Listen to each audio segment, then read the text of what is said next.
Hello friends, I am Anupam and in this video we will discuss about action research जिसे कि हिंदी में क्रियात्मक अनुसंधान कहते हैं। एक्शन रिसर्च जो टर्म है जिसे फर्स्ट टाइम कर्ट लेविन ने दिया था इन 1946 में।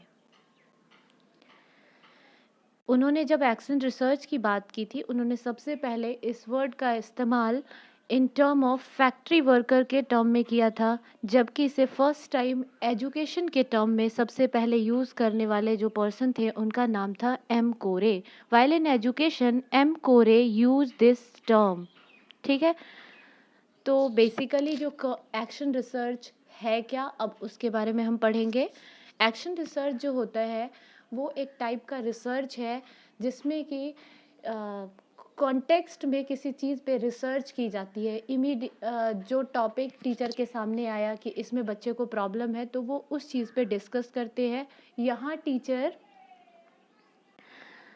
यहाँ जो रिसर्च करने वाले पर्सन हो सकते हैं वो हो सकते हैं टीचर, स्कूल अथॉरिटी, और हो सकता है कि वो इस काम के लिए मॉनिटर का भी हेल्प ले, जैसे कि किसी क्लास की डेटा इकट्ठा करने के लिए। ठीक है, तो ये लोग मिलकर उस कॉन्टेक्स्ट में रिसर्च करते हैं एंड देन इमीडिएट फीडबैक देते हैं। ठीक है, तो जो एक्शन रिसर्च है वो नॉर्मल रिसर्च से डिफरेंट होता है। Action research is different from a normal research because normal research is a broader term while action research is a narrower term। Research जो की जाती है वो किसी भी टॉपिक पे रैंडमली की जाती है और वो फिर मतलब काफ़ी ज़्यादा डिटेल्ड स्टडी की जाती है उस टॉपिक की, जबकि यहाँ पे जो रिसर्च किया जा रहा है वो एक लोकल लेवल पे होता है। वहाँ पे जो बच्चे बैठे हैं या फिर टीचर जिन बच्चों को ग्रुप में पढ़ा रहे हैं उनके साथ क्या प्रॉब्लम है उसको लिया जाता है और उसके बेसिस पे वो फिर उसका सल्यूशन ढूंढते हैं। तो ये बेसिकली क्या होता है, लोकल लेवल पे की जाती है एक्शन रिसर्च, क्रियात्मक अनुसंधान।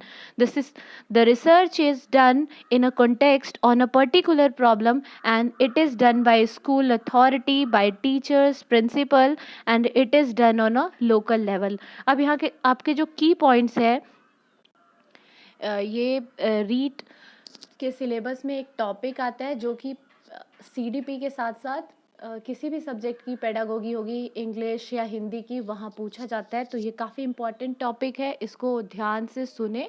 और आपको अगर कुछ लगता है कि जो नोट डाउन करने लायक हो तो please note down it on your notebook.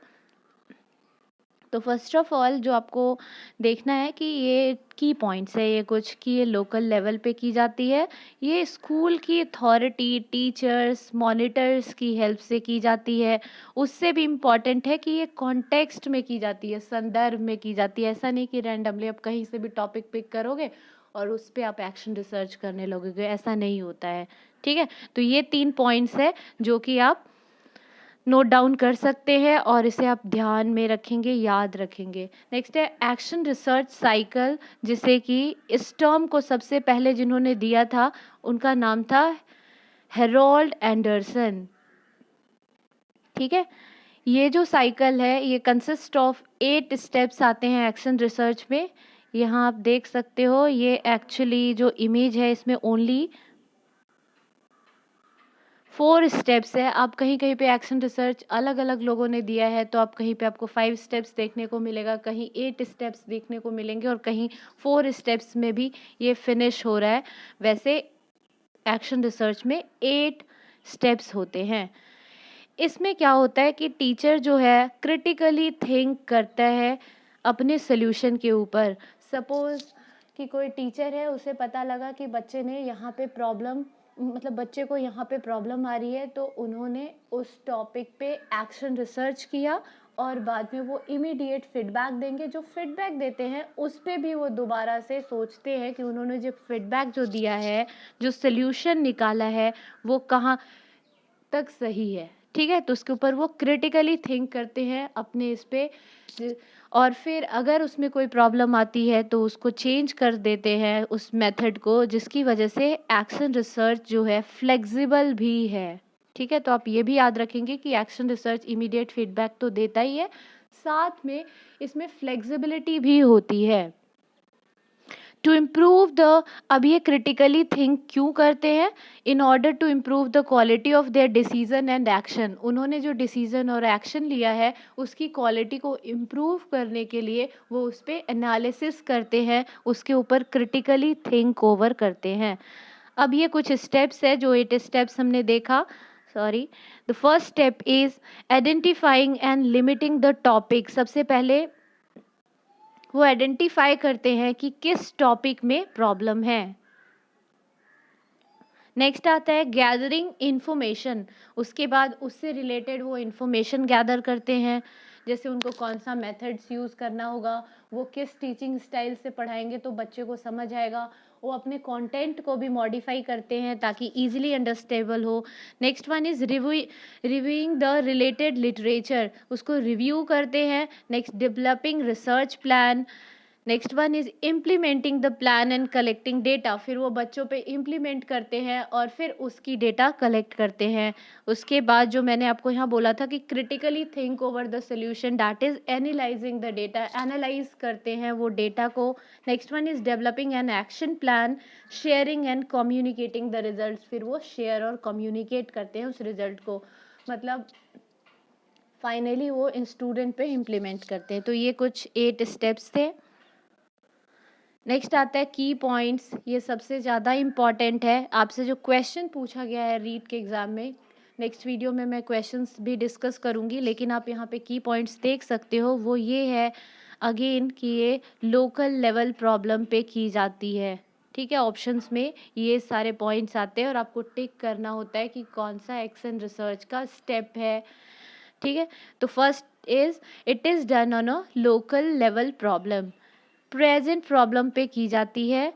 इसमें इमीडिएट फीडबैक दिया जाता है, गिव इमीडिएट आंसर और immediate feedback. Next one is reflecting is an integral part. इसमें रिफ्लेक्शन जो होता है वो इंटीग्रल पार्ट होता है इसका।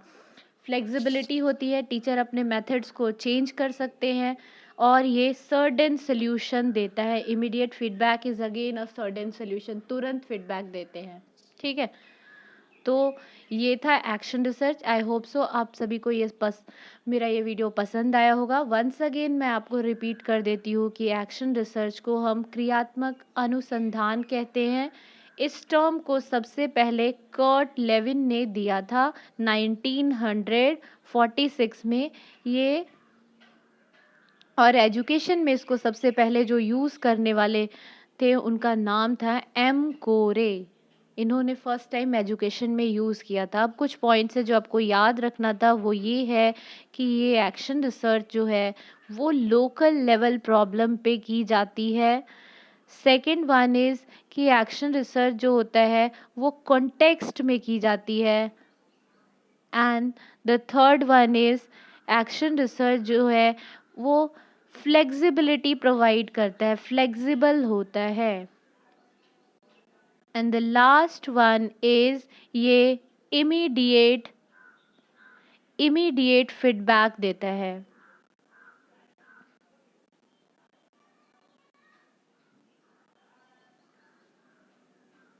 ठीक है, और आप ये भी याद रख सकते हो कि रिफ्लेक्शन जो है इसका इंटीग्रल पार्ट है। रिसर्च करने के बाद ये तुरंत रिफ्लेक्ट करते हैं। रिफ्लेक्शन जो है इज एन इंटीग्रल पार्ट।